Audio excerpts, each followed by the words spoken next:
एषो पञ्च नमकारो समभावपणशनो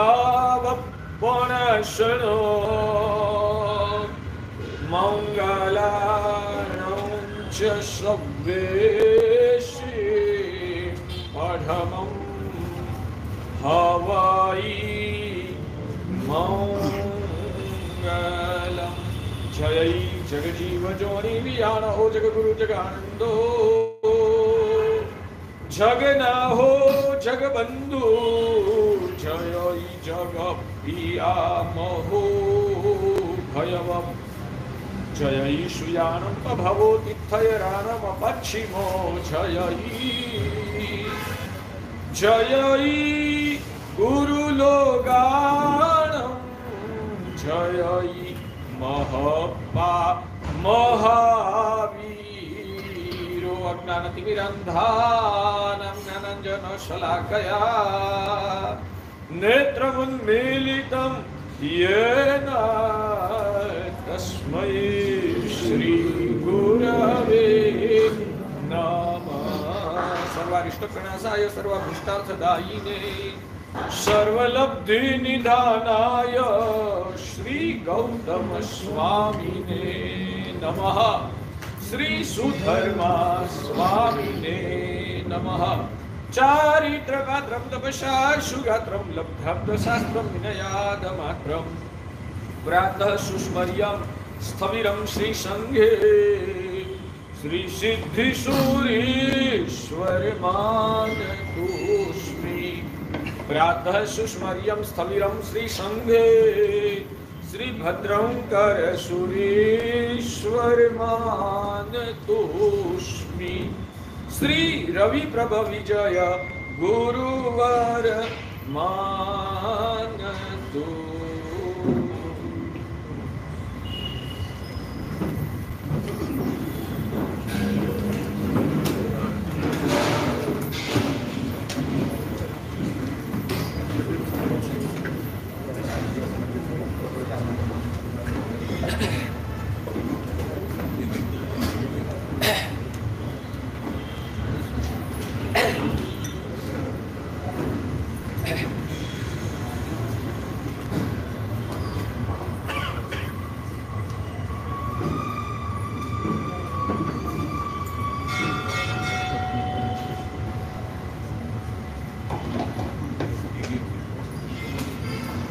नत्वात्यन्तविनिर्मुक्तं शिवं योगीन्द्रवन्दितं योगबिन्दुं प्रवक्ष्यामि तत्त्वसिद्ध्यै महो।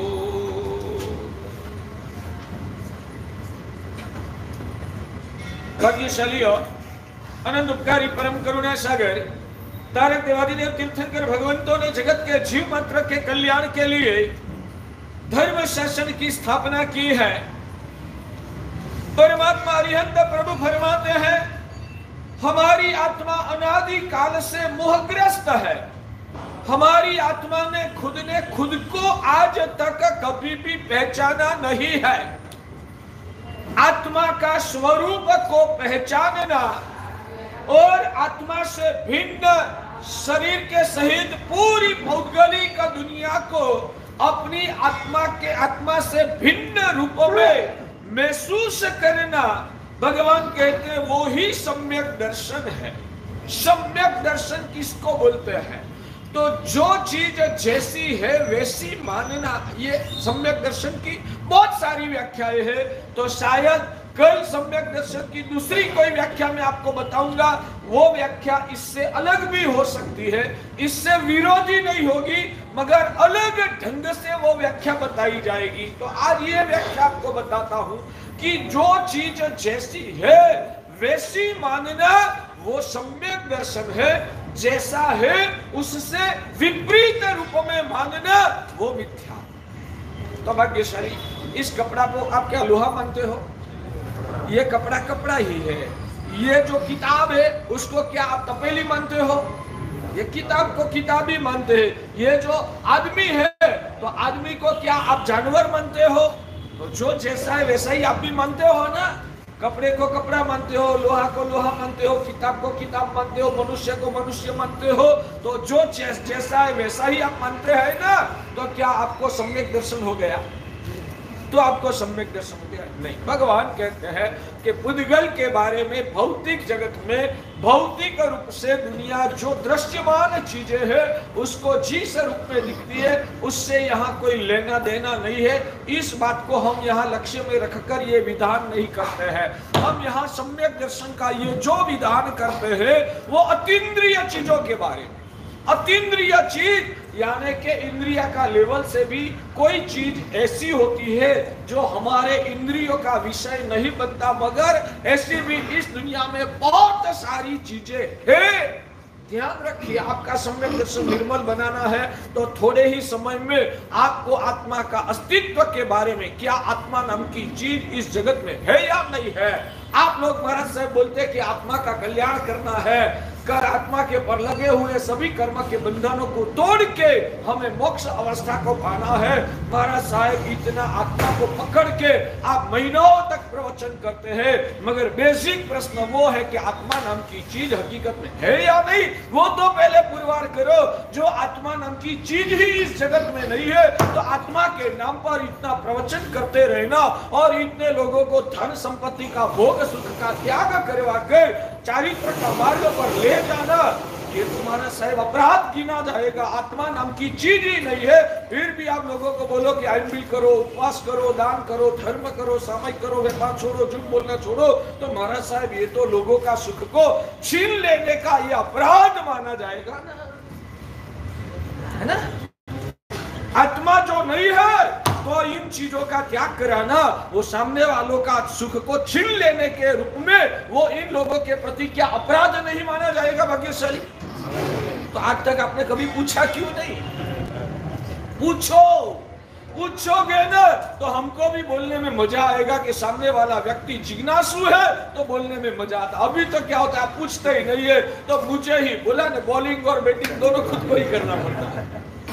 चलिए, तो भगवान ने बताया कि हमारी आत्मा को जो चीज जैसी है उस चीज को उस रूप में मानना वो सम्यक्त्व है, और जो चीज जिस रूप में वास्तव में इस जगत में है उससे कुछ मानना ही नहीं या तो विपरीत रूप से मानना, इसको भगवान मिथ्यात्व कहते हैं। भगवान कहते हैं कि जब तक सम्यक्त्व स्पर्श नहीं हुआ है भाग्यशालियों, जब तक मिथ्यात्व का परिणाम अंदर से टूटा नहीं है तब तक किया हुआ धर्म आत्मा को छूटा नहीं। जब तक मिथ्यात्व टूटता नहीं है, सम्यक्त्व की क्या मैं क्या बोल रहा था, जब तक मिथ्यात्व टूटता नहीं है तब तक किया हुआ जो धर्म है वो आत्मा को छूता नहीं है। यानी कि मेरी ये वेदना है कि आप लोग धर्म करते हैं, पुण्यशाली आप सभी को कह रहा हूं कि आप लोग धर्म करते हैं जरूर, मगर वो धर्म आपकी आत्मा को छूता है या नहीं छूता है वो गंभीर प्रश्न है। करना अलग चीज है और आत्मा को वो धर्म का स्पर्श होना वो अलग चीज है। धर्म करने से आत्मा का कल्याण नहीं होता है, आपका ध्यान मेरे पर रखिए। धर्म करने से आपका कल्याण नहीं हो पाएगा। धर्म जब आत्मा को छुएगा तब आपकी आत्मा का कल्याण हो सकता है। आज तक मेरा आपसे प्रश्न है कि आपने धर्म करने का पुरुषार्थ किया है या धर्म का स्पर्श आत्मा में हो जाए उस वो लक्ष्य रखकर आपने आगे बढ़ने का पुरुषार्थ किया है? आपने क्या किया है बताइए। आज तक सिर्फ धर्म करने का पुरुषार्थ किया और कुछ मात्रा में धर्म कर लिया तो हमने धर्म किया हुआ उसका हमने संतोष मान लिया है, मगर भाग्यशाली हम भ्रमणा में फंसे हैं। हम मानते हैं कि धर्म करेंगे तो कल्याण होगा, नहीं हो।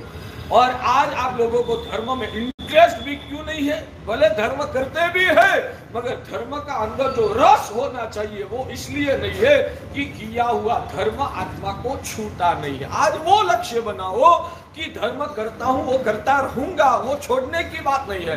कभी कभी मैं ऐसा बोलता हूं ना कि आप कितने भी तपश्चर्याएं करते रहो, कितना भी दान करते रहो, कितना भी सामायिक प्रतिक्रमण की क्रियाएं करते रहो, मगर जब अंदर का मेल का प्रक्षालन नहीं हुआ, मेल अंदर से पिघला नहीं है, मलिनता दूर नहीं हुई है, आपके भाव निर्मल नहीं हुए हैं, तो आप कितनी भी जीवन भर के लिए 2 टाइम प्रतिक्रमण आइनबिल वगैरह करते रहो, आपका कल्याण नहीं होगा। कल्याण किससे होता है? अंदर के मलिनताएं पिघलेगी, मोह का जहर कम होगा और परिणाम की धारा निर्मल बनेगी, भाव धारा विशुद्ध होगी, राग द्वेष और कसाय क्षीण होगा, तो ही आपकी आत्मा का कल्याण हो सकता है। ऐसा मैं जब बोलता हूं ना तो यहाँ बैठे हुए बहुत सारे लोगों को मजा आता है।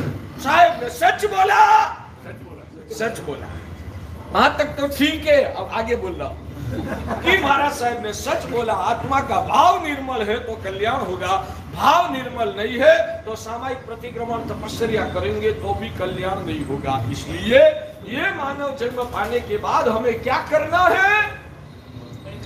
बोलो ना, हाँ? अंदर का भाव को निर्मल बनाना है, सामायिक करने की कोई जरूरत नहीं। अब जो बोल रहा हूं, आप लोग ऐसा अर्थ निकालते हैं, यहाँ बैठे हुए बहुत सारे लोग मेरे प्रवचन की प्रशंसा भी करते हैं, मगर प्रशंसा करने के पीछे उनका लॉजिक वो होता है, महाराज साहब सामायिक करो, अम्बिल करो, मासिक श्रवण करो, दान करो, धर्म क्रिया करो, वो नहीं बोलते हैं तो आपको पसंद आया। मेरा व्याख्यान आप लोगों को पसंद आया है ना 15 दिन से, उसके पीछे मैं जानता हूँ कि आप लोगों को जो पसंद नहीं है उस बारे में मैं लंबी बात नहीं करता हूँ। सामायिक करने के लिए मैं बोलूंगा, हाँ अम्बिल करने के ठीक है, मार्गदर्शन दे दिया करो, मगर मैं प्रेरणा जोर से नहीं करता हूँ ना, इसलिए आपको मेरा प्रवचन अच्छा लगता है। भाग्यशाली, इसका मतलब इस सभा में जो कोई व्यक्ति ऐसा निकालेगा, महाराज साहब कहते हैं कि सामायिक की जरूरत नहीं है, प्रतिक्रमण करने की जरूरत नहीं है, तप त्याग करने की जरूरत नहीं है, मन के भाव को शुद्ध रखो तो आपका कल्याण होगा, और मन का भाव मैला है तो कितना भी तप सामायिक वगैरह करते रहोगे तो भी कल्याण नहीं होगा। इसलिए सामायिक प्रतिक्रमण या तपश्चर्या या दान वगैरह क्रिया करने की आवश्यकता नहीं है, भाव शुद्ध रखो। वैसा जो कोई अर्थ यहाँ बैठा हुआ व्यक्ति निकालता है न, तो वो गलत है, वो उनका अज्ञान है, वो मेरी कहने का रहस्य को नहीं समझा है, मेरी बात को उसने गलत तरीके से पकड़ लिया है। तो मेरी बात का अर्थ ऐसा मत निकालना कि महाराज साहब क्रिया धर्म में आस्था नहीं रखते हैं, क्या क्रिया धर्म में वो आग्रह नहीं रखते, वैसा मत मानना। मैं चाहता हूं कि भावों की निर्मलता भी लाना है ना, तो इसलिए ये क्रिया धर्म भी भगवान ने आवश्यक रूप से बताया। भाग्यशाली, आप लोगों को खुशी किससे होगी? कमाई करने से खुशी होती है या व्यापार करने के से खुशी होती है? कमाई करने से खुशी होती है या व्यापार करने से खुशी होती है? कमाई कैसे होगी? देखो, कितना भी व्यापार किया उससे हमारा जीवन में समृद्धि नहीं बढ़ती है, कितना भी व्यापार किया उससे हमारी कमाई नहीं बढ़ती है, उससे हमारा जीवन समृद्ध नहीं होता है। कमाई होती है तो ही हमारा जीवन समृद्ध बनता है। इसलिए व्यापार करके संतोष मानना वो मूर्खता है। कमाई का लक्ष्य रखना और कमाई करके खुशी पैदा महसूस करना वो समझदारी है। इसलिए समझू आत्मा को किसके पर अपना लक्ष्य केंद्रित करना चाहिए? आवाज नहीं है? क्या बात? कमाई। हाँ, तो ये बात मेरी सुनी ना, आप दो व्यापारी बात करते थे कि व्यापार के पर लक्ष्य ज्यादा रखने से बदले में कमाई की ओर अपना ध्यान केंद्रित करना चाहिए। कमाई नहीं हुई तो किया हुआ व्यापार का कोई मतलब नहीं है। ये बात सुनकर आपका लड़का ने भी मन से तय कर दिया, अपन को अपने जीवन में व्यापार करना ही नहीं है, अपन तो कमाई करने का ही लक्ष्य रखेंगे। क्या हुआ? क्यों आप हंसे? मुझे समझ में नहीं आया। आपका बच्चा ने ये तय किया अपन को तो कमाई के पर ही अपना ध्यान केंद्रित करना है, अपन को व्यापार के बारे में ज्यादा चिंतन करना या मेहनत करने की जरूरत नहीं, कमाई करने का भाव रखो। पॉसिबल नहीं है। हाँ जरूर। हमारा चंद्र कुमार जी, हमारा लक्ष्य क्लियर है पुण्यशाली कि हमें कमाई करना है, मगर कमाई करने के लिए समझदार लोग कहते हैं कि व्यापार करना आवश्यक है। मैं कहता हूँ सामयिक करना, एम्बिल करना, उबाला पानी पीना, 2 टाइम प्रतिक्रमण करना, तीर्थों की यात्रा करना, सदगुरु को वंदन करना, सुपात्र दान देना, कोई भी प्रकार की धर्म की आराधना, वो भाग्यशाली व्यापार है, वो व्यापार है। और ये व्यापार अच्छी तरह से करना। हाँ, जितने लोग व्यापार करते हैं वो सब लोग कमाई नहीं कर सकते। जितने लोग व्यापार करते हैं वो सब लोग कमाई नहीं कर सकते हैं। तो क्या व्यापार करना जरूरी है? व्यापार करने वाले सब कमाई नहीं कर सकते, ठीक है, मगर कमाई करना है तो व्यापार के बिना कमाई नहीं हो पाएगी, ठीक है ना?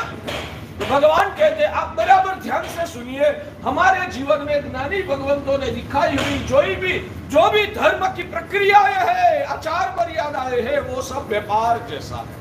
और अंदर में प्रकट होने वाली जो आत्म शुद्धि है वो कमाई के स्थान पर है। कमाई करना है तो व्यापार तो करना ही पड़ेगा।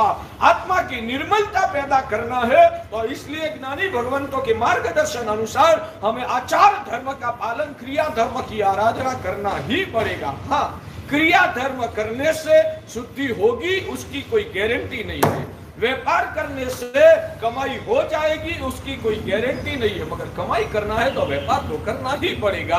वैसे ही आत्मा की शुद्धि करना है तो भगवान ने दिखाई हुई धर्म मार्ग की आराधना तो हमें करना ही पड़ेगा। ये कहां टक हो रहा है? अब मैं वहां होता हूं तो भाग्यशाली। अब आगे चलते हैं कि भगवान ने बताया कि आत्मा का कल्याण करना है, राग द्वेष का जहर को पिघालना है, उसके लिए बेसिक भूमिका है सम्यक दर्शन। फिर भी टक्कर अभी आ रहा है। हाँ,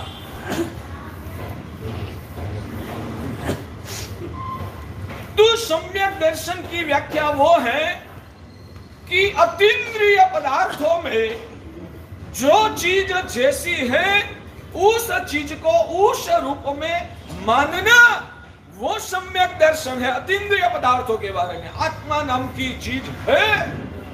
आज दर्द की बात कहूं भाग्यशाली, आप लोगों की जो हालत है ना, उस हालत में से मुझे आपको ऊंचे उठाना है, आपकी अंदर की भूमिका को थोड़ी क्लियर करना है, इसलिए हम मेहनत कर रहे हैं।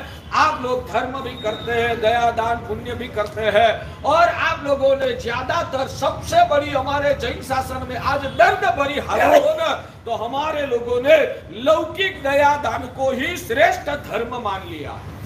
हमारे लोगों ने लौकिक दया दान को ही श्रेष्ठ धर्म मान लिया है, जो धर्म का स्तर बहुत नीचे का लेवल का है। लौकिक बोले तो लौकिक बोले तो लौकिक यानी कि भौतिक। इस लोक में जिसको स्वदया दान परोपकार माना जाता है, जैसे कि भूखे को भोजन खिलाना, पांजरापोल में गौवा को घास खिलाना, कोई बीमार रहता है तो उसको दवाइयाँ की सुविधा करा के देना, यानी कि इस भौतिक जगत में सामने वाले जीवों को दुख में कुछ राहत मिले और कुछ अनुकूलता दूसरे जीवों को प्राप्त हो, उस प्रकार का द्रव्य के माध्यम से सामने वाली व्यक्ति को जो सहाय करना, उसको द्रव्य उपकार कहो या लौकिक उपकार कहा जाता है। समझ में आया? भगवान कहते वो तो बहुत निचले स्तर की बात है। पहली बात तो यह कि सामने वाले दुखी क्यों हुए हैं, उसके मूल तक जाइए। तो वो सभी जीवात्माओं ने पिछले जन्म में धर्म पुण्य नहीं किया है, उन जीवात्माओं ने अपनी आत्मा को पवित्र नहीं बनाई है, साधना करके अभ्यंतर गुणों की समृद्धि उन्होंने प्रकट नहीं किया है, उस वजह से वो सब जीवात्माएं दुखी है। और जब तक तक उनकी अंदर की आत्मा की शुद्धि नहीं हुई है, उनका पुण्य नहीं बढ़ा है, उनका आत्मा का अंदर से उत्थान नहीं हुआ है, तो हम कितना भी सपोर्ट करते रहेंगे उसका दुख मिटने वाला नहीं है। इसलिए सामने वालों का दुख को मिटाना वो द्रव्य उपकार है, और सामने वालों का दुखों का मूल को खत्म कर देना वो भाव उपकार है। जैन शासन भाव उपकार में ही आस्था रखता है, द्रव्य उपकार करने की मना नहीं करता है, मगर द्रव्य उपकार को भगवान श्रेष्ठ क्वालिटी का दर्जा भी नहीं देते हैं। ये जिन शासन की ये तत्व ज्ञान जब तक आप नहीं समझ पाओगे ना, तब तक जिन शासन का रहस्य जो है वो आपकी समझ में नहीं आएगा। सामने वाले व्यक्ति का, सामने वाले जीव का हम कर्म निष्पादन कैसे कर सकते हैं? सामने वाला जीव का, उसका जो कर्म बांधे है उसका, उसको कैसा रहा है, भूखा रह रहा है, हाँ, उसका निवारण हम कैसे करें? उसका निवारण उनको बोलना, बेटा भैया तू दुखी क्यों है, वो तो मनुष्य उनके लिए होगा, ये तिरियन से या दूसरे लोग। तो ज्यादातर मेरे सवाल ये है, आज आप तिरियंचों को घास खिलाते हो, मानव जात दुखी है उसकी तो आपको चिंता नहीं है, पहली चिंता किसकी करनी चाहिए? जीव तो सब समान है ना, जीव सब समान है ना, तो आप इतना मान लो ना, तो हमें आपको कोई उपदेश नहीं देना है। वहां की गद्दी पे आप जाके बीच में बैठते हो, कभी इन लोगों को बिठाया? सब जीव तो समान ही है ना। जब हमें हमारा स्वार्थ का पोषण करना है, जब हमें हमारा भौतिक स्वार्थ का पोषण करना है, हमारी महत्वाकांक्षाओं पोषणा है, तब दूसरे को पराया मानते हैं, और जब हमें छटकना है तब सब जीव समान ऐसा हम स्टेटमेंट देके हम हमारी आत्मा की खुद की साथ गद्दारी करते हैं। सब जीव समान है ऐसा जो वास्तव में आप मान लो ना, तो भगवान कहते कि पूरा धर्म आप में उतर गया, अब आपको कोई उपदेश की जरूरत ही नहीं है। मगर भगवान का, हाँ आप ध्यान रखिए, हमारी लोगों की, ये तो एक उदाहरण है, उन्होंने मजाक में बोला है, मगर हमारी लोगों की हालत ये है कि हम भगवान के वचनों का भी उपयोग हमारे स्वार्थ के लिए कर रहे हैं। भगवान का जब हमारा स्वार्थ को ठोकर लगती है ना, तो भगवान के वचन को हम साइड में रख देते हैं, और स्वार्थ जब आता है तब भगवान का वचनों को उसके लिए हम उपयोग करते हैं। वो हमारा अंदर का खुद की आत्मा के प्रति का सबसे बड़ा अपराध है। अब वो बात बराबर समझ लीजिए, द्रव्य उपकार उसको भगवान ने ज्यादा महत्व नहीं दिया है। भगवान कहते कि ये पूरा संसार, जगत के सभी जीवात्माएं मूलभूत रूप से दुखी होने का कारण क्या है? ये जगत के जितने भी संसारी जीवात्माएं हैं, सब जीवात्माएं दुखी होने का मूल कारण क्या है? आप बाहर से कितना भी सपोर्ट करोगे, मेरा सवाल यह है, भाग्यशाली कोई व्यक्ति को मलेरिया का बुखार आया, कोई व्यक्ति को मलेरिया का बुखार आया है, भाग्यशाली, डॉक्टर के पास आप गए, डॉक्टर क्या करेगा? टेस्टिंग करा के डायग्नोस करेंगे पहले। वो तो टेस्टिंग हुआ, ट्रीटमेंट क्या करेगा? मैं आपको बताऊं, एक डॉक्टर है जो जब भी आपको मलेरिया का बुखार आया, 104 टेम्परेचर आपका हो गया है, और वो मेटासिन और डोलो देगा। आप इतना तो आप जानते हैं, वो मेटासिन या तो डोलो की गोलियां देगा, चलेगा ना? नहीं चलेगा। क्यों नहीं चलेगा? मलेरिया बीमारी की दवाई नहीं है। अरे भाई, तुम आपको टेम्परेचर आया, मैं गारंटी से कहता हूँ मेटासिन या डोलो ले लो, आपका आधा घंटा में पसीना हो जाएगा और आपका बुखार मिट जाएगा, टेम्परेचर नीचे आ जाएगा। मैं दवा करके कहता हूँ। तो वो डॉक्टर अच्छा नहीं, क्यों नहीं टेम्परेचर को तुरंत आधा घंटा में नीचे ला देता? बीमारी को तो टेम्परेचर कम करेंगे, मगर बीमारी को जो नहीं मिटाया, अंदर के मलेरिया के जो जम्स है, वो जम्स को खत्म नहीं किया, तो 6 घंटा तक जब तक ये मेटासिन या डोलो की असर है, तब तक टेम्परेचर कंट्रोल में रहेगा। मगर जब वापिस जो डोलो की असर खत्म हुई, तो वो टेम्परेचर फिर से उछलेगा। तो मेटासिन या डोलो से तत्काल बुखार को कम कर देना वो सही इलाज नहीं है, मगर मलेरिया के जम्स को ही अंदर से खत्म कर देंगे ना। दूसरा डॉक्टर ने क्या किया? डोलो या मेटासिन नहीं दिया, नहीं दिया, नहीं दिया ऐसा बोलता हूं। और निवाक्विन, हमारे वहां उस पहले के जमाने में क्विनाइन चलता था, क्विनाइन का इंजेक्शन दिया। क्या क्विनाइन का इंजेक्शन लेंगे तो तत्काल टेम्परेचर नीचे उतर जाएगा? क्विनाइन का इंजेक्शन लेगा तो क्या तुरंत ही टेम्परेचर नीचे आ जाएगा? तो कौन सा डॉक्टर अच्छा? जो डॉक्टर तत्काल टेम्परेचर को नीचे ला देता है वो अच्छा, या जो उसकी चिंता ही नहीं करता है मगर अंदर से मलेरिया के जम्स को खत्म करने के लिए क्विनाइन देता है? हाँ, क्विनाइन के साथ डोलो दे तो अलग बात है, मगर वो डॉक्टर ने कुछ भी कारण सोच के डोलो देना पसंद नहीं किया, आप क्विनाइन लेते रहो। तो उस डॉक्टर ने डोलो नहीं दिया है, क्विनाइन दिया है। इस डॉक्टर ने डोलो दिया है, क्विनाइन नहीं दिया है। डोलो वाला डॉक्टर से तुरंत आधा घंटा में टेम्परेचर नीचे आ जाता है, क्विनाइन से टेम्परेचर नीचे नहीं आता है।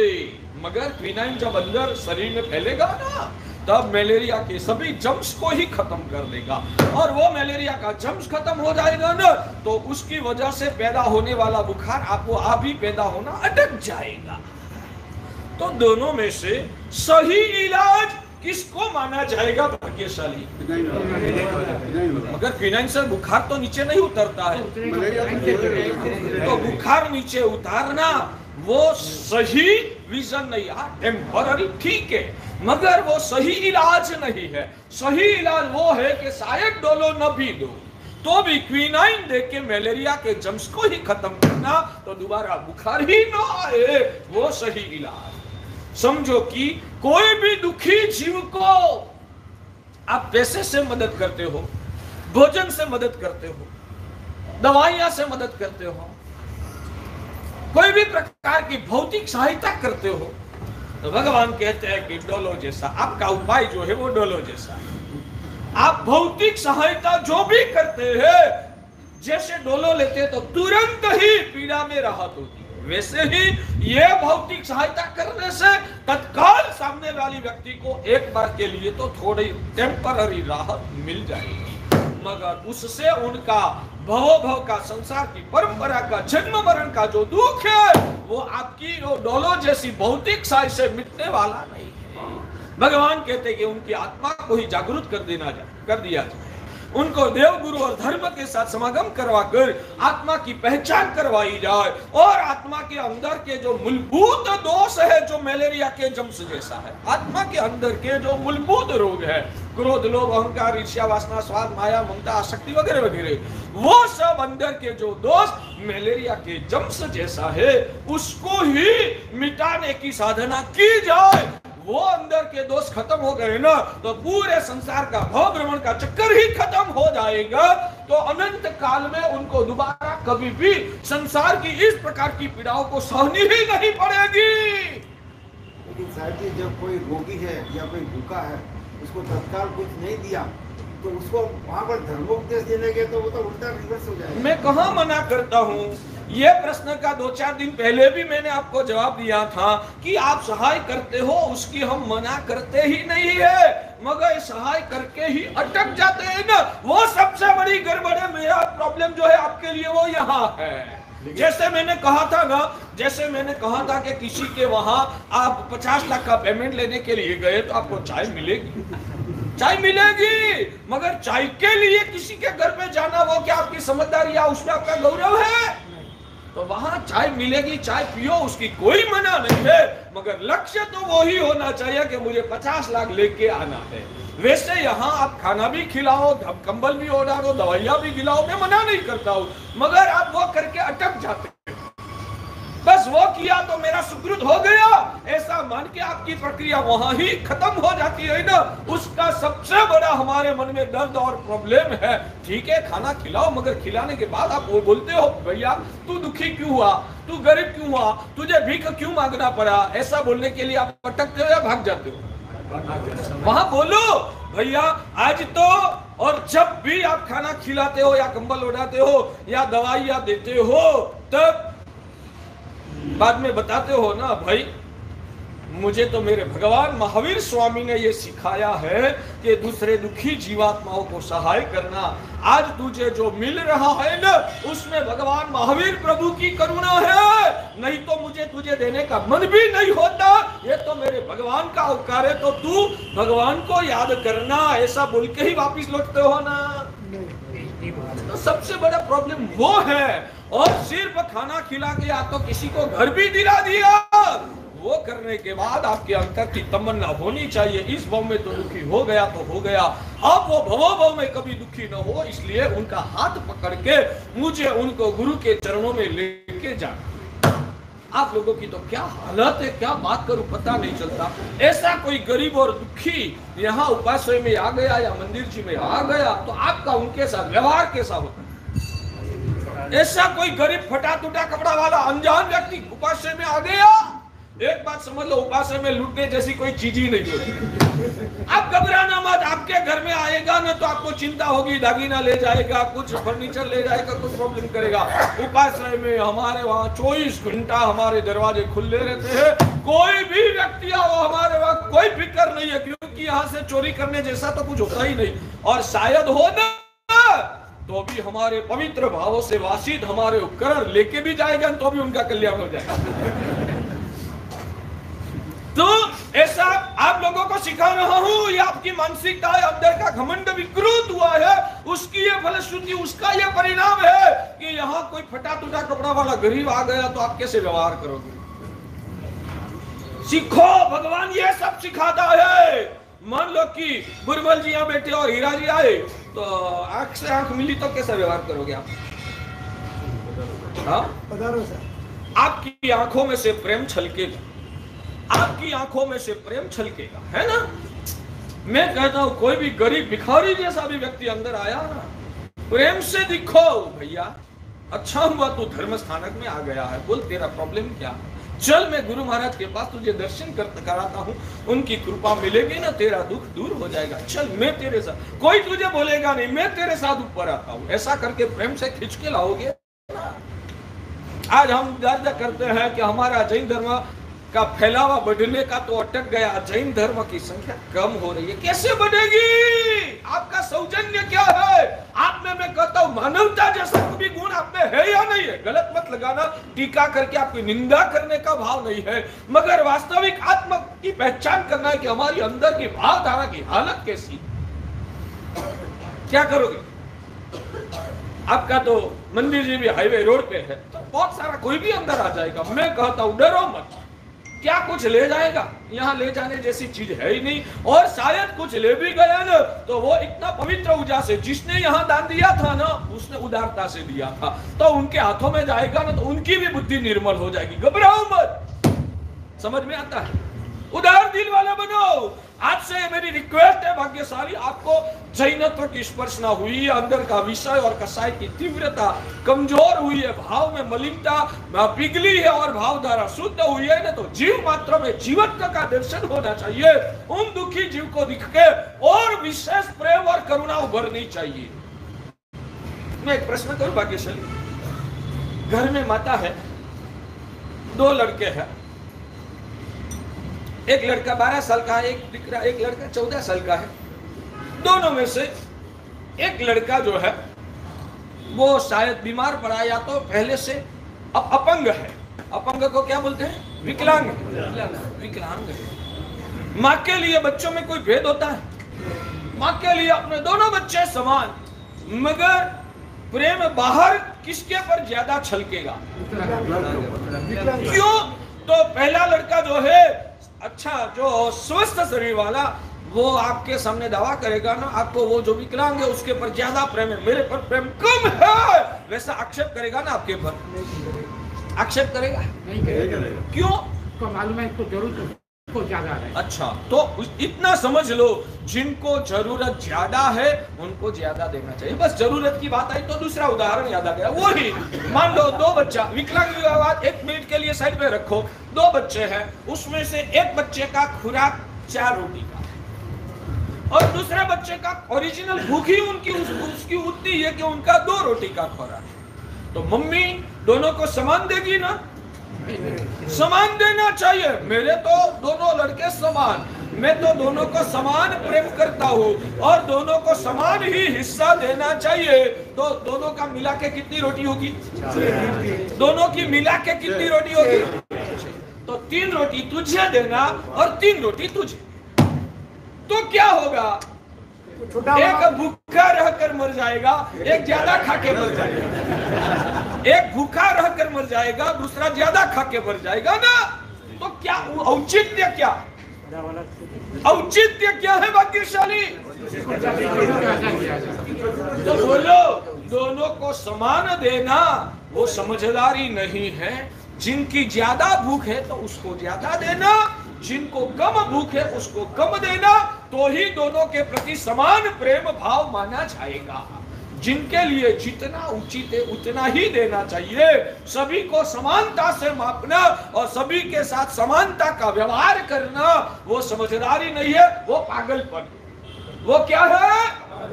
इसलिए इस जगत में जो लोग समानतावाद की बातें करते हैं ना, जो लोग इस जगत में समानतावाद की बातें करते हैं ना, उन लोगों को मैं पागल कहता हूं। नहीं, बम्पर गया, बम्पर गया। जो लोग समानता की बातें करते हैं उन लोगों को मैं पागल कहता हूं। समानता तो होनी चाहिए। समानता किसको कहती है? जिसकी जितनी भूमिका है, जितनी पात्रता है, उसको उतना देना।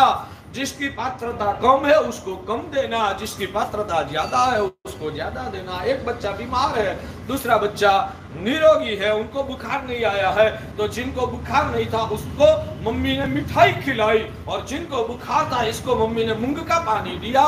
तो क्या ये भेदभाव माना जाएगा?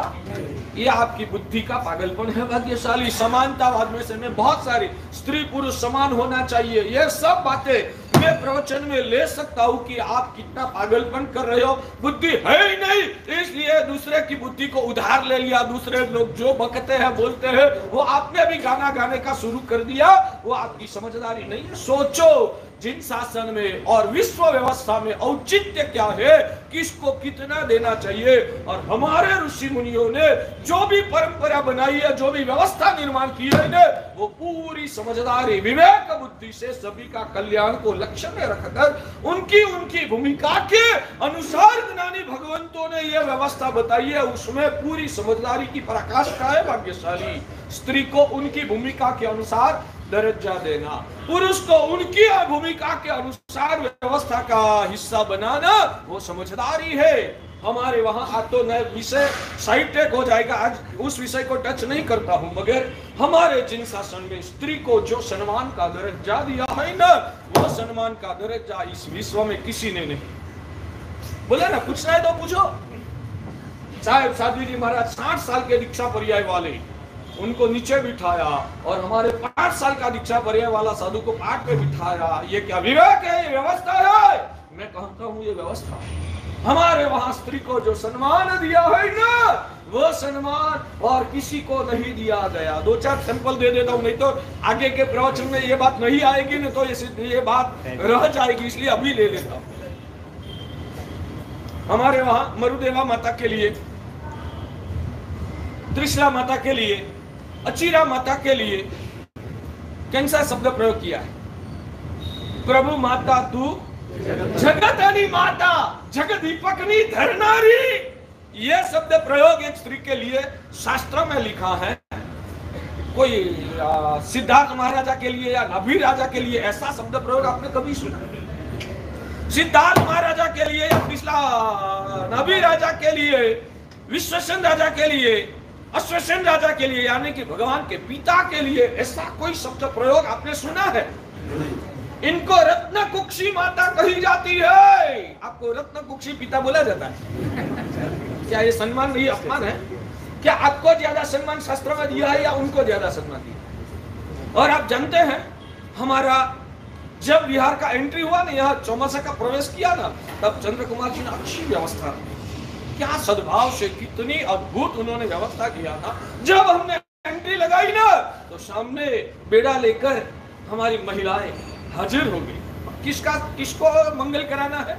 किसका सुकन करने का है? आचार्य भगवंत को हमें सुकन कराना है। आचार्य भगवंत को सुकन कराना, किसको? आचार्य भगवंत। आचार्य भगवंत को सुकन कराने के लिए बेड़ा लेकर महिलाएं हाजिर हो। महिलाओं को आगे पीछे घूमने का मौका दे दिया। आपको घूमने का मौका मिला? तो क्या यह उनका सम्मान नहीं है भाग्यशाली? ये तो कितने भ्रमित हुए लोगों की बातों के चक्कर में आप फंस गए हो। वास्तविक में मध्यस्थ भाव से हमारी जिन शासन की व्यवस्थाओं का सही रूप से आपने अभ्यास ही किया नहीं है, अभ्यास करने के लिए दिमाग को चलाया ही नहीं है। एक ने बोला, दूसरे ने बोला, तीसरे ने बोला, उनकी बात में आप भी फंस गए और आप भी ऐसा स्टेटमेंट देने लगे। कुछ विवेक बुद्धि आपकी तो रखो, आपने तो जैन कुल में जन्म पाया है, आपकी समझदारी का आप सदुपयोग कीजिए। हमारे वहां स्त्री को जो सम्मान दिया गया है ना, वो दूसरी कोई परंपरा में नहीं है। सम्मान तो दिया लेकिन पदवी नहीं दी। नहीं दिया, कारण उसके पीछे भी कारण है भाग्यशाली। मम्मी दोनों बच्चे प्यारे हैं, एक बच्चे को दूध पाक देती है, दूसरे बच्चे को क्यों नहीं देती है, वो कारण यहाँ छुपा हुआ है। समझो, बचाने की ताकत चाहिए, विश्व व्यवस्था निभाने का। जो आपको मैं एक प्रश्न करूं, आपके घर में बच्चे पैदा हुए थे या नहीं हुए थे कभी? आपके घर में चंद्र कुमार जी, आपके घर में बच्चे पैदा हुए थे या नहीं थे? तो वो बच्चे मुझे मैं जानता हूँ, उदाहरण देता हूँ, तो वो बच्चे को मम्मी कितने घंटे पास में रखती थी? पूरा दिन। कितने घंटे? जब बच्चा 6-12 महीना का 1.5 साल का था तब की बात करता हूँ। कितने घंटे मम्मी साथ में रहती थी? पूरा दिन। 24 घंटा मानो। 24 घंटा में से 10-15 मिनट कम ना, 15 मिनट पूरे दिन में आपके पास बच्चा आता था। 24 घंटे में बच्चा 15 मिनट आपके हाथ में आता था, बाकी पौनी 24 घंटा ये हमारी बहनें बच्चे को निभा। ऐसा भेदभाव क्यों रखा? आपने ऐसा भेदभाव क्यों रखा? 12 घंटा आप रखो, 12 घंटा वो रखे।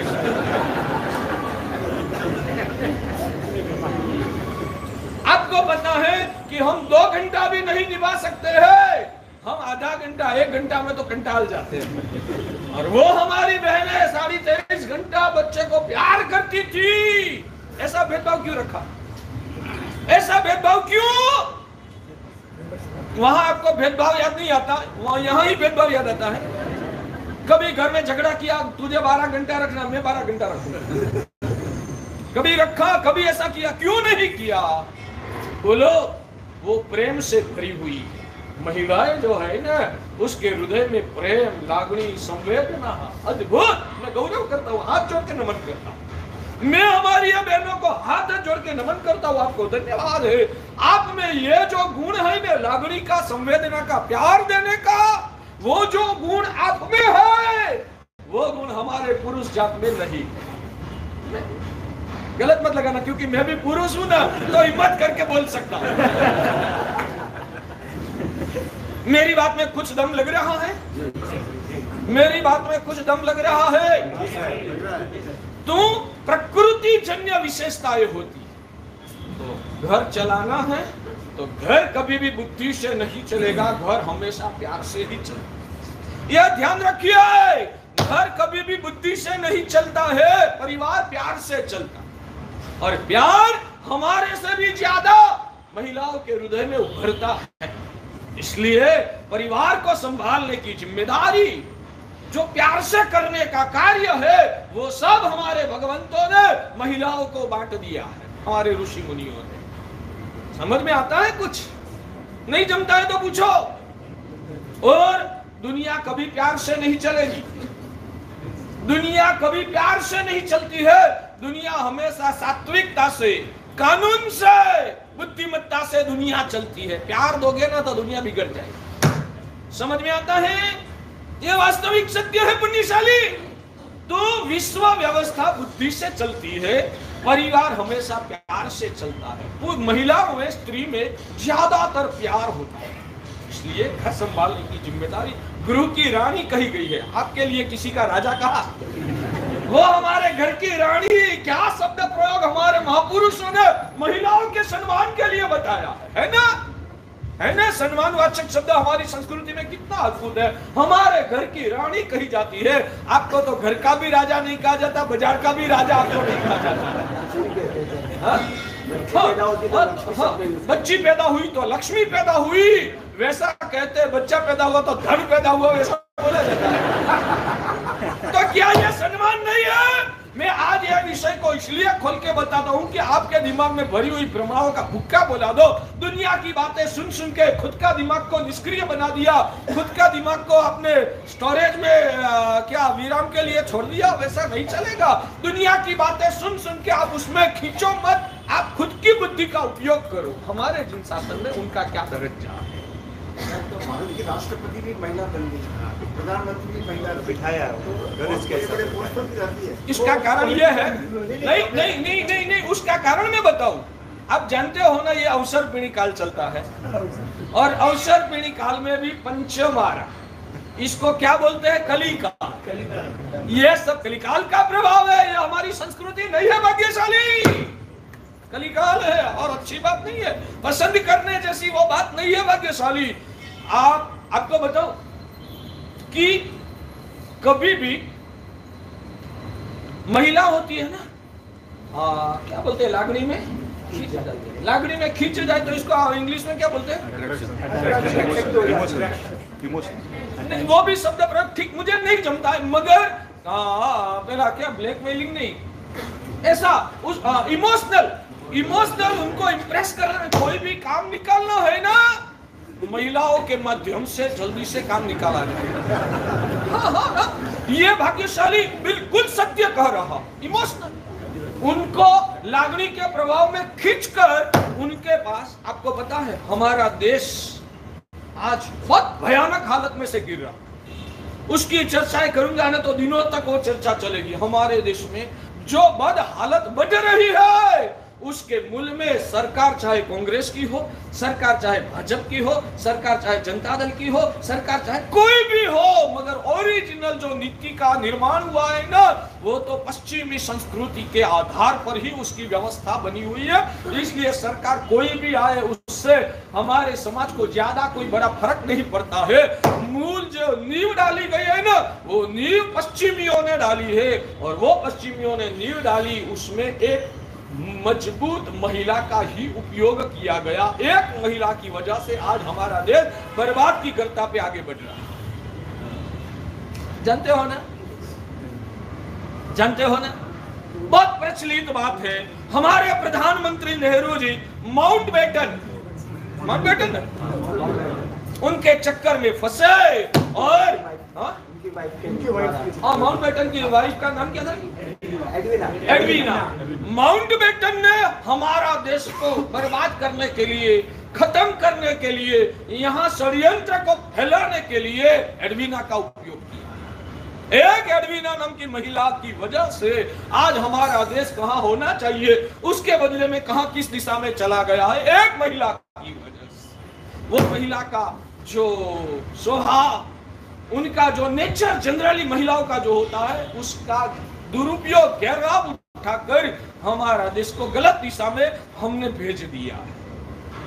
महिला का प्रभाव समझ में आता है। मेरी बात में किसी को सहमत नहीं है तो आप मेरे सामने बहस कर सकते हैं, भाग्यशाली जमती है मेरी बात। तो इसलिए महिलाओं को, हाँ, और भी मैं आपको बताऊं, महिलाओं को बाजार में खींच के लाती जाती है। क्या भयानक आज के आपके घर घर में जो झगड़े हुए, भले मेरा आज मूल विषय साइड में रह जाता है, आप चिंता छोड़ दीजिए, जरूरी है।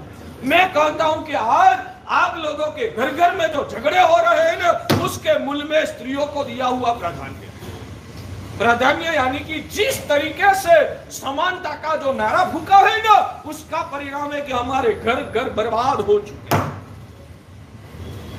आज कहूं, पहले के जमाने में हमारे वहां संयुक्त जीवन मर्यादा थी।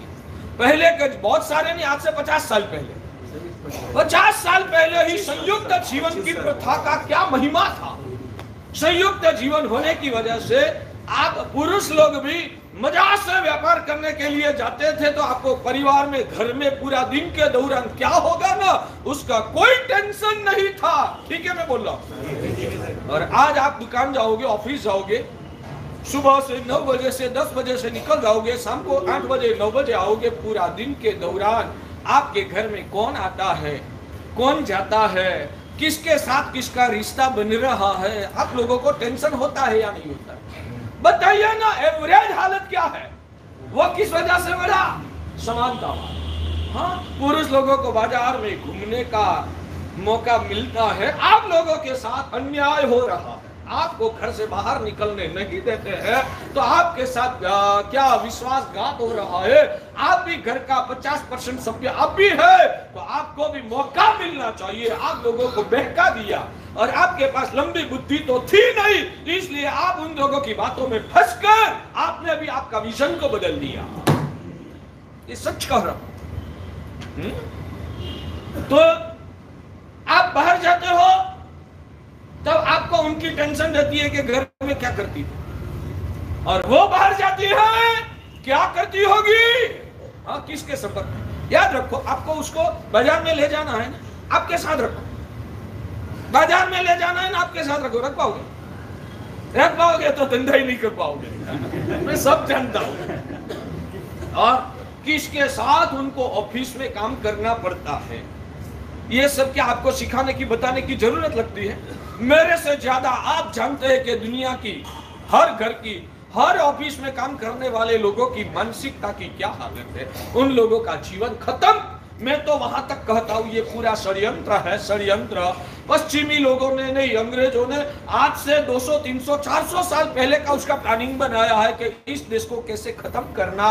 तो आप लोगों को खत्म करने के लिए आपको बर्बाद किया जाएगा, इसलिए हम ये न्यूज़ डाल रहे हैं। वैसा बोलेंगे तो आप क्या उसमें सहमत होंगे? इसलिए आपकी आंखों में धूल डाला। जहां आपका शील का भी संशय है, जहां आपकी सेफ्टी का भी बहुत बड़ा प्रॉब्लम होता है, जहां वासना से वरु ऐसे लोगों का जहां अस्तित्व होता है, वहां हमारी बहनों को हम खुशी खुशी से भेजते हैं। जाओ नौकरी करो, ऑफिस 25,000 का पगार मिलेगा। 25,000 के चक्कर में उनका पूरा जीवन को आपने बिगाड़ दिया। और वो भी गौरव लेती है, मैं तो मेरी कमाई से जीऊंगी। अरे तेरा जीवन की वहां सेफ्टी थोड़ी है। और हमारी माताएं भी चाहती है मेरी बच्ची ऑफिस में जाकर बड़ी पोस्ट पे आगे बढ़े। भाई आप जोखम उठा रहे हो, जमती है मेरी बात। तो यह अनार्य संस्कृति हमारे देश को भ्रष्ट करने के लिए, निर्माल्य करने के लिए, देश की संस्कृति को खत्म करके हमको अपने गुलाम बनाने के लिए, आप में जब तक ताकत है, पवित्रता है, सत्य है, सत्व है, तब तक आपको कोई गुलाम नहीं बना सकता है। इसलिए आपकी पवित्रता को खत्म करके, आपकी अंदर की निर्माल्यता को उजागर करके आपको अपने चक्कर में फंसाने के लिए आज से 200-500 साल पहले से यह व्यवस्था का बीज का आरोपण हुआ। न जमे तो पूछो, मैं बोलता हूं, आप सिर्फ सुनते रहो, नहीं मेरी बात जमे तो हाँ भी बोलो, रिस्पॉन्स दो, नहीं जम रही है तो प्रश्न भी दो। तो मैं कहता हूं कि स्त्री पवित्रता की मूर्ति है, वो ही रत्नों को पैदा कर सकती। इसलिए हमारी स्त्रियों की पवित्रता और गरिमा, हमारे गुरुदेव कहते थे, बद्रंकर सूरी दादा, आपके घर में झाड़ू होता है या नहीं होता? आपके घर में झाड़ू होता है या नहीं होता? और झाड़ू को आप स्थान कहां देते हो? झाड़ू को स्थान कहां देते हो? आगे चलिए, कोने में, मगर घर के अंदर तिजोरी के पास ना, कहां रखते हो? कचरा के साथ। उनका स्थान कचरा के साथ होता है, यानी कि बाहर जहां फेंकने की चीजों, वहां झाड़ू को, दागिने को कहां रखते? तिजोरी में। तिजोरी भी बाहर के जो आपका ड्राइंग रूम होता है वहीं रखते हैं तिजोरी को। तिजोरी को कहां रखते हैं? वो तो अंदर गुप्त बराबर स्टोरेज, बराबर, ठीक है ना? तो उसका कारण क्या? दागिना को आप छुपा छुपा के, कोई किसी की नजर में न आ जाए, वो ध्यान रखते हो दागिना के लिए। और झाड़ू जाहिर में पैर में आए वैसे रखते हो, हाँ ऐसे ही ना? तो क्यों ऐसा भेदभाव? समान रखो ना, हमारे लिए सब समान। जो दागिना को तिजोरी में रखना, तो झाड़ू को भी तिजोरी में रखना। और झाड़ू को बाहर खुले में कचरे में रखना, तो दागिना को भी वहां रखना। रखो ना समानता। कीमत अलग है, तो समानतावाद तो नहीं है ना? तो मैं वही बोल रहा हूँ, जिसका जो मूल्य है उस हिसाब से उसको रखो। सब जगह पर समानता की बातों के चक्कर में मेहरबानी करके मत फंसो। न जमे तो आप मुझे प्रश्न कर सकते हो, मैं उसका समाधान दूंगा। मगर समझ में आया तो आज से कबूल करो कि हमने समानता की हवा में जो हम भी खींच गए, वो हमारी गलती हुई है। आज के बाद हम समानता क्यों? हम और हमारी महिलाएं को, दोनों को समान माने जाएंगे। वो कितनी पवित्र महिला है, लागड़ी प्यार से सभी को संभालती है। और रत्न कुक्षी माता सुकनवंती गिनी जाती है। सुबह सुबह में उठकर, आप भरेसर बोलते हो, भरेसर बोलते हो? कितने लोग बोलते हैं? 2-4 अंगुलियां खड़ी होती। हमारे प्रतिक्रमण सूत्र में सुबह सुबह में भरेसर सूत्र का स्वाध्याय किया जाता है। भरेसर सूत्र की गाथाएं कितनी आप जानते हैं? 13। उसमें क्या आता है? भरेसर सूत्र में क्या आता है? महापुरुषों के नाम स्मरण किया जाता है, महासतियों का नाम स्मरण किया जाता है। तो महापुरुषों के लिए कितनी गाथाएं है उसमें? हाँ? महापुरुषों के लिए कितनी गाथाएं दी गई है? 6। और सतियों के लिए नहीं, उनके लिए भी 6। बीच में वाली गाथा तो कड़ी के रूप में है। 6 गाथा महापुरुषों के लिए है, 6 गाथा महासतियों के लिए है। यानी और वो भरेसर सूत्र का हर रोज 360 दिन, चाहे नया साल का बेस्ता वर्ष क्यों ना हो, चाहे संवत्सरी का पर्व क्यों ना हो, कोई भी दिन 360 दिन उस भरेसर सूत्र का स्वाध्याय कौन करते हैं? आप श्रावक लोग करते हैं, श्राविका लोग करते हैं, और साधु साध्वी जी भगवंत भी उसका हर रोज स्वाध्याय करके महासतियों का स्मरण करते हैं। और आचार्य भगवंत भी हर रोज सुबह में महापुरुषों का स्मरण करके नमस्कार करते हैं। तो महासतियों का भी स्मरण आचार्य भगवान करते हैं। कौन कहते हैं कि हमारे जिन शासन में महिलाओं का अवमूल्यन किया गया है, उनको कोई स्थान ही सम्मान ही नहीं दिया है, वो तो लोग भ्रम फैलाते। आपको तो पढ़ना नहीं है, सदगुरु के शरण में आना नहीं है, सत्य समझना नहीं है, और दुनिया के मूर्ख लोगों की बातों में फंसकर हम भी जिन शासन की निंदा करने लगे। पुरानी बातें आउट ऑफ डेट है, आज के जमाने में तो बदलाव ला देना चाहिए। हाँ, ऐसा ऐसा आप बोलते हैं ना, मगर आप बोलने की मेरी मना नहीं है। हमारा देश में क्या वाणी स्वातंत्र है, बोलो, मगर बोलने से पहले कुछ समझो तो सही। बिना समझे बकबक करते रहो, उसमें आपकी गरिमा बढ़ती है या कम होती? एक स्त्री के लिए युद्ध। हाँ, हमारे वहाँ आचार्य भगवान कालिकाचार्य की बात आती है। कालिकाचार्य जी, उनका बहन ने भी दीक्षा लिया था, सरस्वती साध्वी जी थी। वो सरस्वती साध्वी जी के रूप में आकर्षित होकर कौन सा राजा, नहीं, गर्दबिल राजा, वो तो राजा था, उनके पास तो क्या सत्ता थी, उनके पास बहुत सारी सेना थी, और वो राजा थे, इसलिए दिमाग छटका हुआ। वो साध्वी जी के ऊपर आकर्षण हुआ, साध्वी जी को कैसे भी पकड़ के अपने राज दरबार में लेके फंसा दिया। आचार्य भगवान ने महाजन को बुलाया, भाई ऐसी घटना हुई है, अपन को कुछ करना चाहिए। ये पंचमारा की बात है, पंचमारा शुरू हो गया, ये पंचमारे की बात है, ध्यान रखिए बग्गे सर। वो संग भी आप जैसा था, गलत मत लगाना, आपका खून को गर्म करना जरूरी है। वो संग भी आप जैसा कलिकाल का संग था। आचार्य महाराज ने कहा कि राजा की पकड़ने से साध्वी जी को छुटकारा दिलाना चाहिए। ने थोड़ा कुछ सोचा, मीटिंग भी किया। हाँ, मीटिंग को करना वो तो हमारी संस्कृति है। और थोड़ा कुछ प्रयत्न किया, बाद में तो अब तो क्या करें। आचार्य भगवान के पास आकर महाराज साहब क्या करें, राजा के सामने हम क्या कर पाएंगे? ये निर्माण लेता कलिकाल का प्रभाव। महाराज साहब, हमको तो हमेशा यहाँ रहना है और व्यापार धंधा करना है, हमारा घर परिवार को निभाना है। आप हमारी भक्ति कितनी भी करो, कब तक करोगे? आप लोग हमारी भक्ति करोगे, कब तक करोगे भाग्यशाली? जब तक हमारे पैर के नीचे रेला नहीं आया, हमारे जेब में से पैसा निकलने का परिस्थिति पैदा नहीं हुई है, हमारा स्वार्थ को, भौतिक स्वार्थ को जब तक कोई आंच नहीं आती है, तब तक गुरु का चरणों है। गुरु पैर तो दबाने दो, पैर तो दबाने दो। जिस दिन आपका निजी सांसारिक स्वार्थ में आंच आने लगी, उस वक्त आप गुरु के साथ क्या करो? शुरू में 1-1.5 महीना तो मैं प्रवचन में जाता था, अब बंद कर। क्यों? जब भी जाता हूँ ना, महाराज साहब कुछ काम दिखाते हैं, महाराज साहब कुछ वैसा कर जाते हैं, महाराज साहब कुछ त्याग तब की बात करते हैं, मेरा जीवन की जो मजा है ना वो डिस्टर्ब हो जाता। महाराज के उपास है में हम हमारी जगह। आपकी हालत क्या होगी?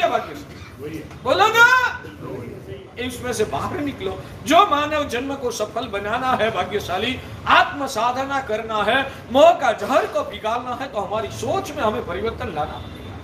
तो वो सी समझे साहब क्या करें, राजा के सामने हम लाचार। महाराज साहब को लगा ये संघ पर भरोसा, हमें भी संघ पर भरोसा कब तक करना। महाराज 5 पैसे का खर्च की बात नहीं करते हो ना। जी साहब आप फरमाओ साहब, हमारे ट्रस्ट मंडल बोलेगा साहब आप फरमाओ, आप कुछ भी बोलो साहब, संघ तैयार। मगर जिस दिन महाराज ने बताया कि इतना खर्च वाला काम आया, अब तो मैं नीचे ऑफिस में आता हूं, ऊपर कम जाऊंगा तो महाराज पकड़ेगा, खर्च कराएगा। तो नीचे से हाँ वंदन करना, व्याख्यान में आके समूह में वंदन कर लेना। बाद में मैं हमारे ट्रस्टियों को ऐसा हुआ नहीं है, जो कि मैंने कभी मांगा भी नहीं, आप चिंता मत करिए। मांगना भी मत, हाँ? मांगना भी मत, हमें मांगना भी नहीं है, पहले से बोल दिया हमारे से मांगना मत, आपकी भी हालत वही होगी। हाँ? मालूम है, अनुभव है। उसमें से बाहर निकलो। मैं आज हमारे सूरत के उमरा संघ की, हमारे सूरत के 8वां लाइन्स संघ की तारीफ करता हूं, अनुमोदना करता हूं। आज भी कोई सूरत रहने, सूरत आपका रिश्तेदार रहता हो तो उनको बोलना कि महाराज साहब ने सूरत का 8वां लाइन्स और उमरा संघ की तारीफ व्याख्यान में किया। क्या वो संघ है? हर गुरु भगवंत को एक ही बात, हर साल बड़े बड़े आचार्य भगवंत को लाना। आपके बेंगलोर की तो हालत क्या है, एक साल बड़े गुरु भगवंत को लाया ना, बहुत खर्चा हो गया, 2-4 साल तक अब गिरा। ये आपकी मानसिकता है बाकी। और दर्द तो वहां होता है कि ट्रस्टी लोग भी ऐसा मान के बैठ जाते कि हमको जेब में से निकालना पड़ेगा। भाई आपसे संघ नहीं चलता है, संघ में एक एक पुण्यशाली है, दातार है, उदार है, पुण्यशाली है, उन सभी के पुण्य की वजह से संघ चलता है। और कोई भी सुकृत होता है ना, तो आपको तो सिर्फ ट्रस्टियों को झस लेना है, खर्च करने वाले को करने के लिए हमेशा तैयार होते हैं। आप ऑफर रखो, आप आयोजन रखो, हाँ इसके लिए थोड़ा बेकिंग खुद का चाहिए, तो संघ में अच्छे अच्छे कार्य हो सकते हैं और जस आपको ही मिलता है भाग्यशाली। मगर मेरे जेब में से 50,000 निकालना पड़ेगा, तो इसके लिए कोई आयोजन सामने रखना ही नहीं। और नहीं रखोगे तो जस की वृत्ति आपकी कम होने वाली है और पुण्य भी आपका कम होने वाला है। उस मानसिकता में से आप बाहर निकलो भाग्यशाली। ठीक है, 2 मिनट ज्यादा लूंगा। हाँ, कालिकाचार्य की भी बात अधूरी है, मगर ये उमरा की तारीफ करना जरूरी है, वो पहला करूंगा। कालिकाचार्य की बात कल वापिस याद दिला। भाग्यशाली है उमरा वाले संघ, हर साल बड़े बड़े आचार्य भगवंतों को चौमासा लाना। और कभी उन्होंने पूछा नहीं साहब चौमासे में आपका खर्च कितना होगा, कभी नहीं पूछा साहब आपकी क्या क्या अभिलाषा आप बता दीजिए, आपकी सभी भावना हम पूर्ण करेंगे। हमको हमारी आराधना के लिए चतुर्मास चाहिए, हमको हमारी गुरु महाराज यहाँ आएंगे, आराधना के लिए बुला तो या उसके पीछे कोई गलत भाव है वो तो अलग चर्चा का विषय है। गलत भाव में क्या होता है, इस साल चौमासा खाली रहा ना, पूरा संघ हमको चुटिया खीनेंगे कि महाराज को ला नहीं सकते हो तो ट्रस्टी क्यों बने हो, गालियां ना सुननी पड़े इसलिए 2 साधु को लाके बिठा दे। ये हालत होती है, आप गलत मत लगाना। मेरा तो कार्य वो ही है कि आपका कचरा निकाल के, आपका जहर को पिघाल के आपको पवित्र बनाना है। तो इसलिए शर्म रखेंगे तो आपको आपकी सही ट्रीटमेंट कौन कर पाएगा। तो गुरु को आप आपके चौमासे के लिए लाते हैं, गुरु को जरूरत, मुझे आप यहाँ लाए, मुझे आप यहाँ लाए, मेरे को कोई संघ चौमासा की विनंती करने वाला नहीं था, इसलिए आप मेरे पर दयादान करके मेरे लिए आप मुझे यहाँ लाए कि आपके लिए आप मुझे यहाँ लाए। तो हमारे लिए हम गुरु महाराज को 4 महीना तक यहाँ पैक कर सकते हैं, आपको यहाँ से कहीं जा नहीं सकते। ठीक है, आपके लिए आप हमको चौमासा, तो गुरु के लिए, गुरु जो भी करेगा वो किसके लिए करेगा, गुरु जो भी करेगा वो किसके लिए करेगा, समाज का कल्याण करने के लिए, जिन शासन की उन्नति करने के लिए ही गुरु कोई भी आयोजन करेगा ना। गुरु कोई भी आयोजन करता है खुद के स्वार्थ के लिए नहीं करता है, वो जो भी करता है वो जिन शासन के लिए, जगत के भव्य जीवात्माओं के लिए, आपकी आत्मा को पुण्य का संवर्धन हो इसलिए, यानी कि सभी का कल्याण के लिए कोई आयोजन मुकते हैं। तो नहीं साहब यहाँ तो हमें संग में मीटिंग करनी महाराज साहब, यहाँ तो हम हमारी ये लिमिटेशन ये हम नहीं करता, होता है या नहीं होता, होता है या नहीं होता है, क्या ये आपका सौजन्य है। जो गुरु भगवान के अवतार होते हैं, जो गुरु जगत के कल्याण के लिए कोई काम करते हैं, उनके लिए भी एक दीवार रखी है, यहाँ तक हमारा संघ की लिमिट, ये हम करेंगे महाराज साहब, ये हम नहीं करेंगे। ये क्या आपका सौजन्य है, क्या ये आपका सौजन्य है भाग्यशाली। बस चरणों में सिर झुका देना। गुरु जो होगा आपकी कृपा से होने वाला है, हमारी तो ताकत क्या है, आप कृपा बरसाओ, आप जो चाहो वो करने की कोशिश करेंगे। आए हुए गुरु की कृपा पाने का सीखो, कैसे गुरु की कृपा मिल सकती है बच्चे। आए हुए गुरु की कृपा कैसे मिलती है, उनका अंतर को खुशी दो, उनका अंतर को खुशी दो, तो उनके अंतर से जो आशीष बहेगा ना, वो आशीष ही आपका जीवन का अभ्युदय कर देगा। सिर पर बुद्धि से सब मापना नहीं है, स्वार्थ की भावनाओं में फंसकर हमें लिमिटेशन मर्यादा के अंदर में नहीं रहना है। हमें गुरु के चरणों में एक ही बात रख दिया, आप हमारे भगवान हैं, हम आपके सेवक हैं। तो अब हमारा जीवन का उद्धार कैसे होगा, हमें क्या करने जैसा है, आप जो आदेश करो वही हमारे लिए वंदनीय है। वो भावधारा हमारे उमरा संघ में है।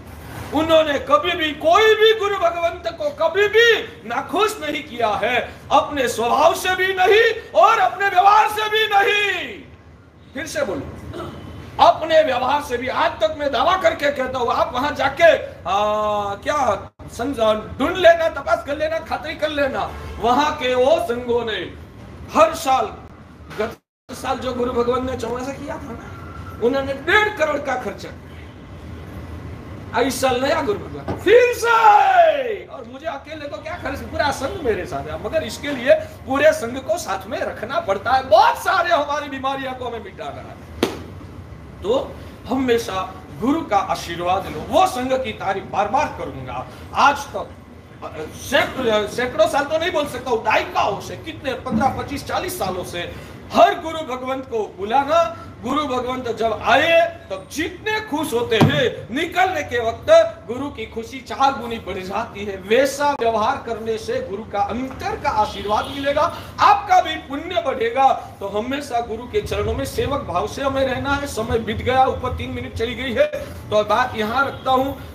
कालिकाचार्य वाली जो बात थी वो बात खोली है, तो वो कल टच कर लूंगा। हाँ, दागीना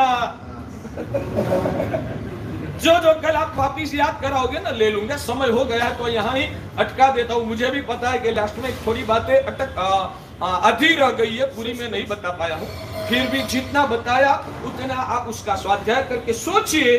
कोई भी प्रश्न हुआ तो आप कल मुझे वापस पूछिए। प्रश्न नहीं हुआ मगर मेरा कोई विषय आज के प्रवचन में छटक गया हो, वो भी आप मुझे कल याद दिलवा दीजिए, तो वो बात ठीक करके आगे के योग बिंदु ग्रंथ में हम आगे बढ़ेंगे। बस ये सब सुनकर आपकी पवित्रता बढ़े, वही अंतर से मंगल कामना, वही अंतर से आशा। पचखान पुण्यशाली उपवास, पचखान 1 मिनट अटकिए, पचखान तक बीच में मत जाइए। पचखान उपवास वाले अठम और उपवास मंगलानंद